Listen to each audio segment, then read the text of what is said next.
emas Uyg'ur Abliz Mahsum. Oldingi asrdagi Uyg'ur mo'tavarlari ichida e'tiqodiy, siyosiy idisi, kurashlari va tutib mangan yo'li ancha yo'ritilmagan.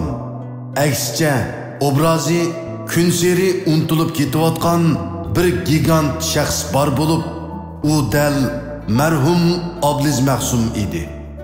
Gerçi Abliz Mahsum Uyg'urlarning hozirgi zaman tarixidagi tirik obidiga aylangan gigant azimat bo'lsa-mu, biroq hozirgacha hech kim uning hayotini to'liq yo'ritib biror asar yoza olmadi. Kishilar qalbini o'tkir she'r g'azallari orqali larziga solgan sunmas va tiz bukmas fidokorona ruhi bilan bizga her vaqt ta'sir qilib turayotgan Abliz Mahsum Uyg'ur xalqining nopozliq dinni olimi, xalqimiz tarafidan 20-asrning tunji islohotchisi deb e'tirof qilingan 1870-yillardan 1924-yillargacha yashagan rahmatlik marhum Abduqodir Domullamning orzuliq o'g'li edi. Abliz Mahsum 1901-yili, ya'ni Qashqardagi cho'ng yer tavrashdan 1,5 yil burun otishda tug'ilgan. Abliz Mahsum 1920-yili dadisining bir qo'lliq tunishtirishi bilan hozirgi Hindistonda oliy maktab hayotini va maxsus buyuk ustozlarda universal mukammal tarbiyalanishni boshlab ketgan. Bu jarayonda u aka-uka Muhammad Ali va Shavkat Ali tarafidan 1919-yildan 1924-yilgacha davomlashgan xalifa harakati va Hindiston musulmonlarining Buyuk Britaniyaning ishg'oliyatiga qarshi turli qarshilik harakatlariga faol qatnashib, saq 6 oy inglizlarning turmisida yotgan. 1924-yili 14-avgust Abduqodir Domullam suiqasd bilan qatl qilingan xabar Hindistonga yetib kelgandan keyin Abliz Mahsum vatanga darhol qaytib kelib, dadisini qatl qilgan qotillarni jazolatish uchun Qashqardan Urumchiga qadar hisob so'rab borgan. Suiqasdning bosh planlovchisi bo'lgan militarist Yang Zongshin Mahsumga gap tepib berolmay, uni turmaga tashlagan. Shunda qilib Abliz Mahsumning ona vataniga qaytib kelgandan keyingi 58 yilning 43 yili turmalarga qamilish bilan o'tgan.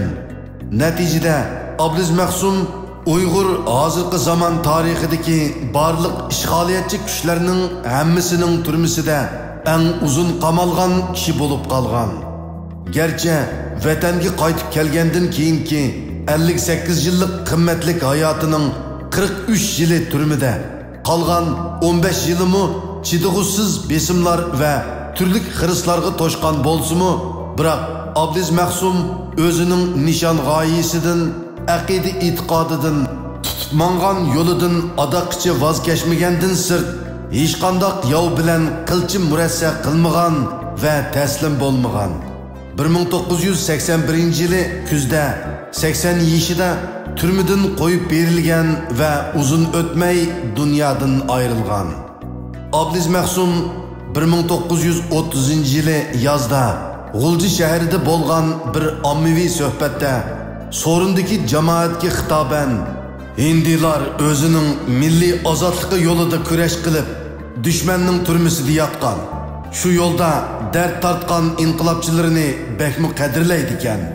Har qanday sorunlarda o'yning to'riga amaldor hokimlarni yoki pul topgan boylarni emas, oldi bilan vatan ozodligi yo'lida kurash qilib, dushmanning turmisida yotgan milliy qahramonlarini o'ltirg'izdi ekan. Bütün jamoat ularga alohida hurmat ko'rsatdi ekan. Bizda bo'lsa ahvol dal buning aksicha. Biz mushu bir selishtirma orqaliqmi millatimizning siyosiy safosining qaysi darajada ekanligini aniq ko'rib olaymiz degan ekan. U yana Hindilarda mana mushundaq milliy ruh bo'lganligi uchun ular İngilizlarning 3 asrlik mustamlikasidan biroqli qutulib, mustaqilligiga erishdi. Bizmo o'zimizda tavranmas vatanparvarlik ham inqilob ruhini yetildirishimiz kerak degan ekan. Darvaqa Abdulaziz Mahsum yuqorqi tavsiyaga eng oldi bilan o'zi amal qilib 20-asrning 40-yillarida Sharqiy Turkistondagi 4 cho'ng siyosiy iqimning birini vujudga keltirgan. Abdulaziz Mahsum ham Xitoydan ham O'risdan jiroq turishni, o'zining taqdirini o'ziga tayinib hal qilishni tashabbus qiladi. Chunki Abdulaziz Mahsum din va millat, vatan va davlatchilik ideyasini dadasi Abduqodir Damollam va Hindiston allomalaridan qabul qilgan edi.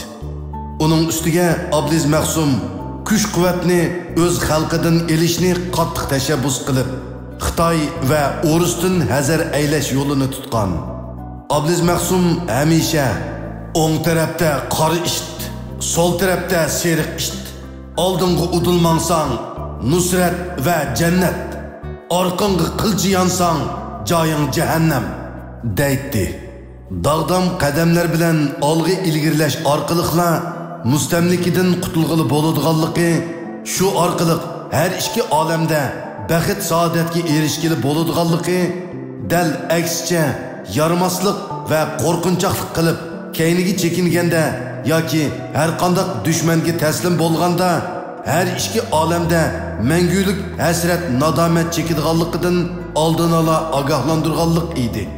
To'limi afsus, Abdulaziz Mahsumning fikri ayni chog'da qizg'in qo'llash va ko'lamlashish sharpiga ega bo'lolmay qolgan.